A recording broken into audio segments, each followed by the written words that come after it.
Bueno, pues aquí en el estudio le quiero agradecer mucho que se encuentre con nosotros Maricruz Ocampo, quien ha trabajado desde hace muchos años por el activismo, desde el activismo y también, por supuesto, desde el activismo, incidencias pues legales, tanto en los congresos locales como a nivel nacional. Mi querida Maricruz, qué gusto tenerte aquí. ¿Cómo estás? Muy buenos días. Muy contenta, muy contenta. No sabía que había gente en las calles a estas horas de la mañana. Me sentí como esos vampiros que a lo mejor los agarró la fiesta tarde. Y regresan a su casa Sí, antes de que salga el sol. No, muy contenta de estar aquí. Es la primera vez que vengo al estudio. La verdad es que quedó bien bonito. Muchas Muchas gracias. felicidades. Gracias, Maricruz. Muchas gracias. Y bueno, pues Maricruz es una amiga de hace muchos años. No quiero decir vieja amiga porque no aplica. Sí, Es una sí. amiga desde hace muchos años, desde el activismo que hemos hecho, desde el feminismo. Y hoy me parecía importante cerrar la semana para hablar sobre esta iniciativa que entró al Congreso. Bueno, entró a una comisión, a la Comisión de Educación, esta iniciativa que presentó Enrique Correa Sada, que por cierto discutimos el miércoles en la mesa de análisis con Claudia Díaz Galló, con Eric Silva y el propio Enrique Correa.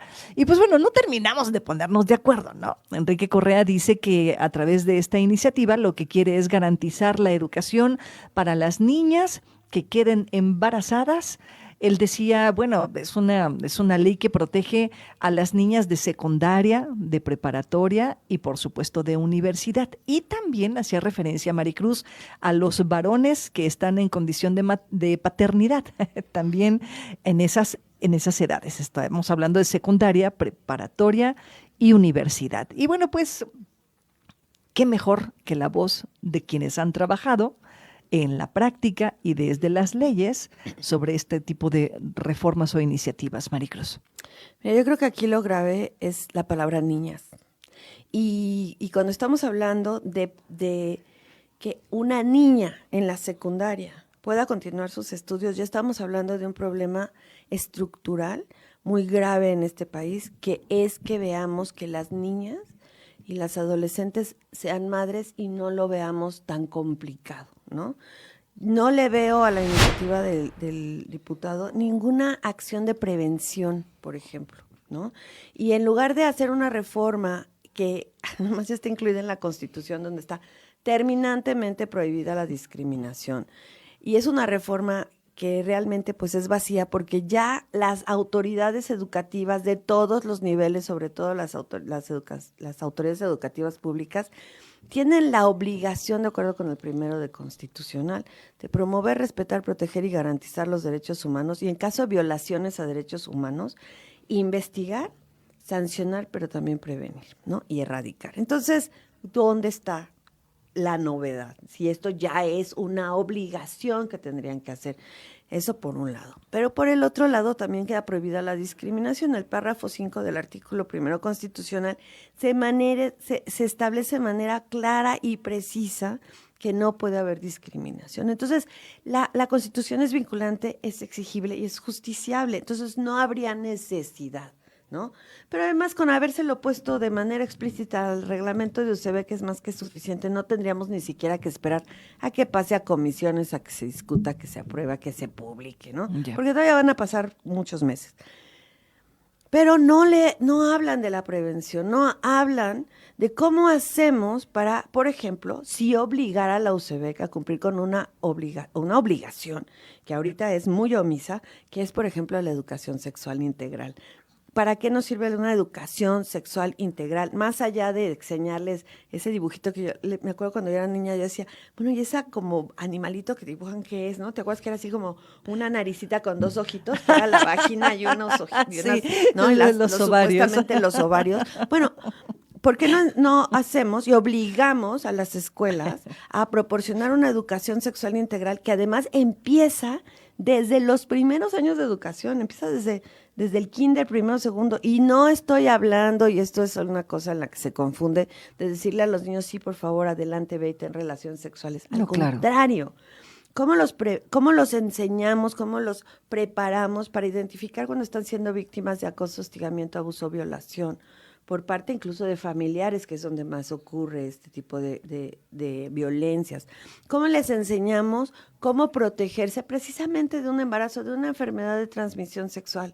¿Cómo les enseñamos a identificar cuando están siendo víctimas, por ejemplo, de grooming, por parte incluso de autoridades educativas? Claro. ¿No? ¿Cómo les enseñamos a que estos son temas que se pueden hablar y que la escuela va a estar allí para protegerles? Entonces, cuando nos enfocamos en que las niñas y adolescentes puedan terminar sus estudios sin ser víctimas de discriminación, pues evidentemente habla de, vamos a decir, una buena intención, y estoy entrecomillando, ustedes no me ven, pero estoy haciendo mis deditos, ¿no? Estoy entrecomillando una buena intención por parte de Enrique Correa, pero que además está derivada de la convicción personal que tiene en contra de permitirle a las mujeres el ejercicio de la interrupción legal del embarazo, ¿no? Estas niñas, sobre todo cuando son menores de 14 años, siempre son víctimas de violación de acuerdo con el Código Penal del Estado de Querétaro, porque las relaciones con niñas menores de 14 años se equipara a violación, aun cuando ella pudiera haber consentido, ¿no? Claro. Entonces, creo que hay muchas otras cosas que hacer, que estar haciendo ocurrencias, porque literalmente esto no resuelve absolutamente nada. ¿Qué pasa si esa niña, por ejemplo, da a luz en medio del ciclo escolar? ¿Cómo garantizas, por ejemplo, la continuidad de la enseñanza con esta iniciativa? No lo puedes hacer, ¿no? ¿Por qué? Porque además esa niña no tiene un espacio en donde cuidar a ese bebé, no tiene a lo mejor los recursos económicos. Hay un montón de otras cosas que no están contempladas. Entonces, creo que, honestamente, esta legislatura que ha dejado mucho que desear, y sí lo tengo que decir, creo que hacía muchos años que yo no veía una legislatura tan incapaz, tan incompetente, tan poco preparada, tan beligerante, porque además para que se pongan de acuerdo es una locura, que ha violentado incluso los procedimientos, siga proponiendo estas cosas, ¿no? Esto es tan, vamos a decir, tan útil como hacer patrimonio de la humanidad, los juegos pirotécnicos en las fiestas patronales. O sea, realmente no nos sirve para nada, ¿no? Claro. ¿Por qué? Porque no da una solución, no hay prevención, no se modifican otros mecanismos, ni tampoco se obliga, vamos a decir, ¿dónde están las sanciones a los funcionarios de educación que violentan los derechos humanos, que hasta la fecha todavía no las tenemos? Claro, y ahí tenemos ejemplos muy claros, toda proporción guardada, lo que está sucediendo en la primaria Félix Ozores, que algunos dicen que no fue acoso sexual, otros dicen que fue discriminación. Lo cierto es que esos niños tienen sufriendo y conviviendo de manera muy complicada desde tercero de primaria. Han pasado 3 años y la UCEBEC no ha podido determinar absolutamente nada en beneficio ni de la niña ni de los niños que han sido, dicen los padres de familia, acusados falsamente de ser unos agresores sexuales, ¿no? Y es que eso también te habla de algo que vamos a decir, el diputado Correa sí podría resolver, que es la asignación de presupuestos, porque ellos tienen el control de la bolsa, como se dice coloquialmente, bueno, no es cierto, eso lo digo yo, nunca lo había escuchado así, pero ellos tienen el control del presupuesto, ¿dónde está el dinero? Entonces, podrían revisar los presupuestos para asegurarse que en los presupuestos, por ejemplo, de la Secretaría de Educación y en UCEBEC, está incluido el dinero para capacitación, para atención psicológica. Todas las escuelas deberían de tener una persona especializada en atender este tipo de situaciones, pero que además se vuelvan observadores. ¿Quiénes son las principales personas observadoras? El personal docente y el personal administrativo, ¿no? Claro. Que se aseguren que haya menos alumnos por salón, por ejemplo, ¿no? Se asigne presupuesto suficiente para que estos grupos no sean grupos numerosísimos con una sola maestra que se está sacando los ojos, ¿no? Tratando de observar a 40 niños y niñas, a ver quién está haciendo qué, ¿no? Que haya cámaras de seguridad, por ejemplo, que las instalaciones sanitarias estén hechas de tal manera que los niños y niñas se sientan seguros y seguras y no pueden quedarse, por ejemplo, encerrados y atorados, ¿no? Claro. O sea, hay un montón de cosas que se pueden hacer realmente y que el diputado Correa puede hacer, incluso llamar a rendir cuentas a la directora de UCEBEC. Claro, claro, muchas otras cosas que no se quedan en lo nominal. Claro, ¿no? y que están dentro de sus funciones. Por supuesto. Maricruz, déjame hacer un corte, son las 8 de la mañana con 27 y regresando nos vamos a enlazar vía telefónica con la diputada local Andrea Tobar para hablar justo de estas iniciativas de ley de las que esta semana vimos y dimos cuenta en el Congreso local. Dos iniciativas, más bien 12 reformas importantes, me parece. Una que da cuenta de la ley Monzón y nos va a explicar la diputada Andrea Tobar qué significa esto. Y la segunda, la reforma al Código Penal para sumar penas al tipo penal de feminicidio. Voy y vengo.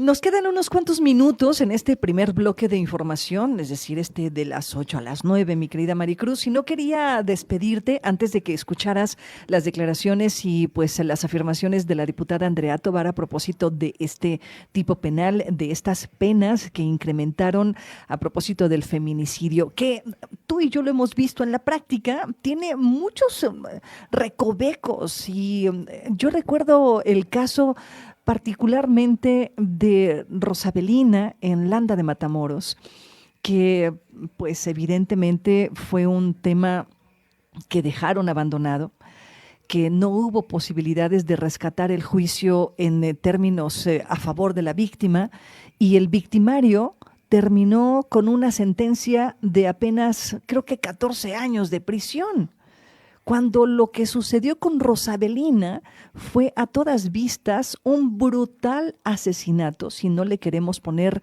la etiqueta de feminicidio, pero evidentemente cumplía con todas las características que existen en la ley para caracterizar, para clasificar el asesinato violento de una mujer como feminicidio. Rosabelina tenía todas las características posibles y finalmente el asesino, pues a unos cuantos años ya estará libre. A ver, la pregunta es, ¿incrementar las penas nos va a ayudar? No. Muchas gracias, hasta mañana. Nos vemos, fue un placer estar con ustedes. A ver, el punitivismo, el castigo, ¿no? Incrementar los castigos no ha servido para nada. O sea, desafortunadamente, en este país donde la impunidad es tan alta, saber que 99% de los casos no se resuelven por la vía judicial, porque no hay juicio, porque no hay detención, etcétera, le da como una seguridad, vamos a decir así, a las personas que cometen delitos, pues porque no los vas a castigar. Incluso tú sabes que en México no se castiga escaparte de prisión, por ejemplo, ¿no? Entonces, ese tipo de cosas... O sea, ¿por eso el Chapo se escapó tantas veces? No le aumentaron las penas, no nada, ¿no? Entonces, a ver, aquí tenemos un tema. El tipo penal de feminicidio sí efectivamente lo homologaron, vamos a decirlo así, con el de la con el del el Código Penal Federal, que también impone una pena de 40 a 60 años de prisión.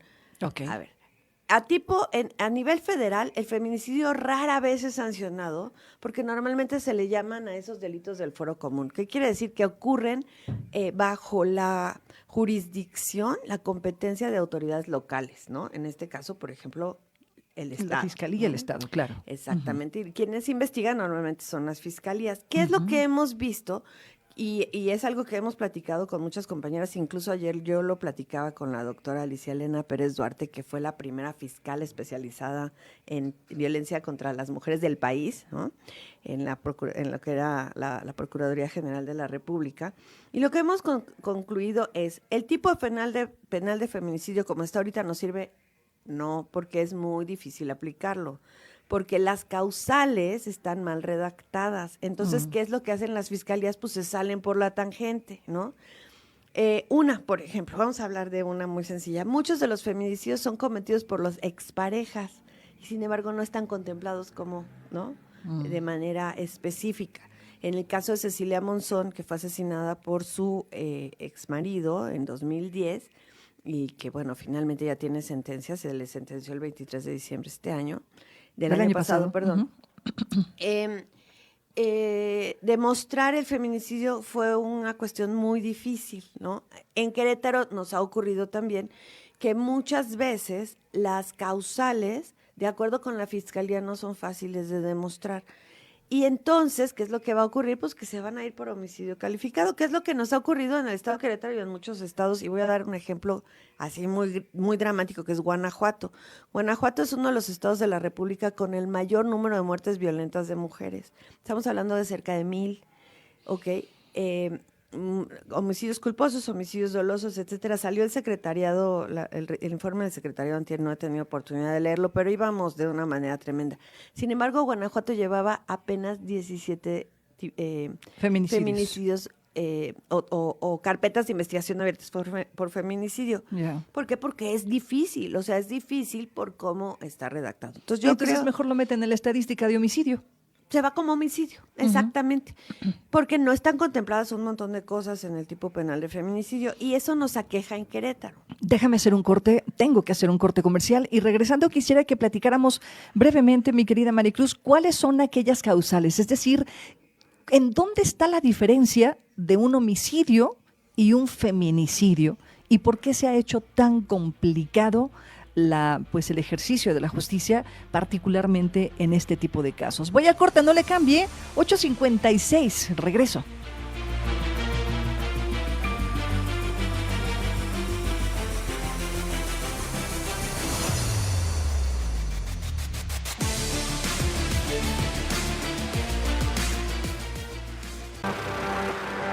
Así las cosas. Servimos para informar, informamos para servir. Continuamos. Nos quedamos así como en ascuas. A ver, yo le preguntaba a Maricruz, ¿qué es el tipo penal? Y entonces entiendo que el tipo penal es aquello que describe la ley, ¿no? O sea, las características del delito que te permite justo tomar una decisión jurídica o judicial en torno a ello. ¿Es correcto? ¿Así lo dije bien, abogada? Sí, bueno, el tipo penal vamos a decir que es la receta, ¿no? Ok. Y es en la que si te falta un ingrediente, ya no puedes vincular a proceso porque no está completo, ¿no? Okay. Entonces, en el caso de otras formas de derecho, pues no pueden utilizar la interpretación, puedes utilizar argumentación, puedes incluso utilizar analogías, decir, bueno, hubo un precedente en materia comercial que podría aplicar aquí porque tienen características similares o parecidas. En penal no. En penal tiene que ser exactamente lo que dice el tipo. Okay, Por eso entiendo. tiene que ser muy preciso, porque si tú lo dejas a interpretación, pues entonces o ambigüedad que dices, híjole, pues no sé si esa lesión que le causó es degradante o infamante, como es la fracción 2 del tipo penal de feminicidio. Degradante o infamante. ¿Y eso qué? A la vista de quién Exacto, decide. ¿Qué es eso? ¿No? O sea, ¿qué es infamante? ¿No? Exactamente. ¿Quién decide qué es ok. infamante y qué es degradante? Entonces, pues mejor me voy por homicidio, porque en homicidio me dice si la mató por inundación, por ahorcamiento, Inundación. por asfixia, ¿no? Entonces, ¿Inundación? ¿Qué es eso de inundación? Exactamente, O sea, pues, es lo que- ahogamiento, estrangulamiento o inundación, ¿cómo la es? metes en una tina y le echas agua. Eso es inundarla. Bueno, Ok, el ok. punto, digo, y no quiero hacer burla de algo Ay, tan serio, Sí. es que el delito penal de feminicidio en nuestro estado es algo que yo le llamo legislación sexy, ¿no? O sea, hablar de feminicidio en el estado de Querétaro siempre llama la atención de medios de comunicación, siempre te pone y te hace ver como soy la más dura o el más duro y miren, lo que estamos logrando, ¿no? Ya. Pero no nos ha mejorado no nos ha mejorado el que se atienda al tipo. Ahora, finalmente, ¿qué es lo que queremos? ¿Que esté en prisión o que no esté en prisión? ¿No? Hay una mamá hace muchos años que me llamó y me decía, es que insisten mucho en que sea feminicidio y nadie me explica por qué, la mamá de una víctima. Yo lo que quiero es que lo castiguen, que no esté cerca. Bueno, pero ¿por qué se hace el tipo penal de feminicidio? Exacto. Para señalar un problema social. social en Claro. nuestro país, en el que las mujeres son víctimas de violencia que incluso les priva de la vida por omisiones cometidas por el Estado. ¿No? Eso es lo que nos dice Marcela Lagarde con respecto a esto. Entonces, el tipo penal de feminicidio que se redactó por allá de 2009-2010 ¿ok? Se hizo, en muchos casos, incluso desde vamos a decir, un romanticismo político por parte del feminismo, decir, castíguenlos, este tipo de violencias, pero además se redactó por antropólogas, sociólogas y demás, no por abogadas. Entonces, entiendo. ¿quiénes tienen, vamos a decir, que presentarse ante un juzgador a demostrar que esta persona asesinó a una mujer por razones de género, con el tipo penal como lo tenemos en Querétaro hoy, se la ponemos muy difícil y le podríamos haber puesto 40 a 300 años de prisión? O sea, realmente elevar la pena, castigar más, no beneficia. Y yo te decía hace rato en el corte que a mí me brinca algo, y me brinca mucho, el tema de la suspensión de los derechos del acusado con respecto a sus hijos, aun cuando no ha sido sentenciado. Porque una cosa es sentenciar, cuando yo te sentencio ya vencí, vamos a decir, vencí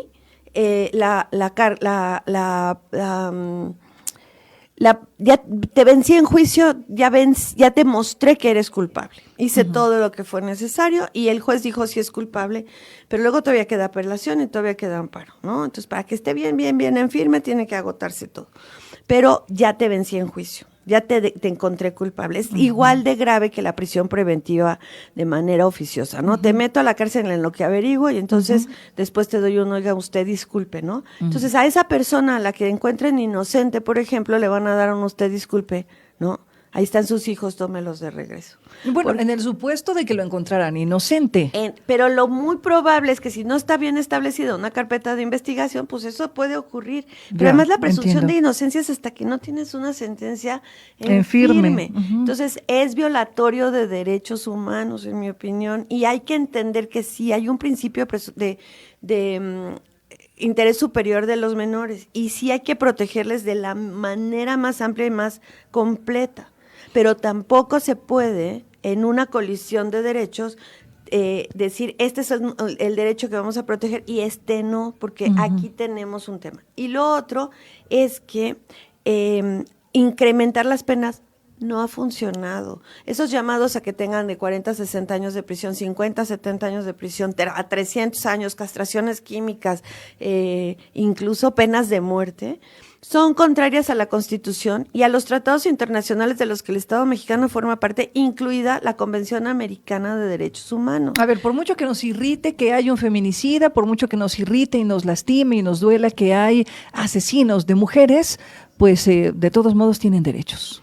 O sea, eso es lo que me estás diciendo, que no los pierdes, no los pierdes. ¿No? Pero sobre todo no los pierdes mientras aún eres inocente. Tú no eres culpable hasta que se te demuestre lo contrario. Claro. Exactamente. Okay. Entonces, creo que aquí hay muy buena intención nuevamente. Estamos homologando con el Código Penal Federal, sí, que dice ahí de 40 a 60 años de prisión, maravilloso. En la Federación no se llaman feminicidios, porque son cometidos en el fuero común. Para que yo lleve un feminicidio en la Federación, casi tengo que ir a matar a alguien al aeropuerto, ¿no? Porque la territorialidad, sí, claro, ¿no? Lo entiendo. Entonces, ¿con quién se tiene que trabajar el tipo penal? Y lo voy a decir nuevamente, por el amor de Dios, siéntense y trabajen por las queretanas, con Fiscalía, con el Poder Judicial, por supuesto con los legisladores, también con las corporaciones policíacas. O sea, tiene que estar involucradas todas las personas a quienes se les dificulta acreditar el tipo penal, pero además tienen que incluirse situaciones particulares. Cuando una mujer es asesinada, que es por trata, cuando es víctima de trata de personas o de explotación sexual, o que se dedica al sexo servicio, por ejemplo. Claro, ¿no? Claro. Tenemos que considerar también, y esto porque está en la ley, ¿no? Cualquier persona que agrede contra una persona de mayor de 60 años, entonces se agrava. Híjole, es que antes nos moríamos a los 70. A mí me faltan 2 años para cumplir 58. Si alguien me hace algo dentro de 2 años, va a ser más grave todavía, ¿no? O sea, revisemos entiendo. fondo, porque la realidad es que seguimos poniéndole curitas a las cosas que no nos van a resolver absolutamente nada, y que muy probablemente, el abogado del agresor en un amparo va a encontrar inconstitucional el hecho de que se le prive de la convivencia, etcétera, con sus hijos e hijas cuando todavía no ha sido declarado culpable. Después, Ya. tal vez. Mi querida Maricruz, me encanta tenerte aquí, te agradezco, esta es tu casa y espero que podamos repetir de nueva cuenta. Pues ya sabes que siempre. Muchísimas gracias, Maricruz Ocampo. Nosotros nos vamos al corte comercial, 9:10. Regresamos, no le cambie. Usted está en la frecuencia correcta, esto es W Radio y está escuchando Así las Cosas Querétaro. Voy y vengo.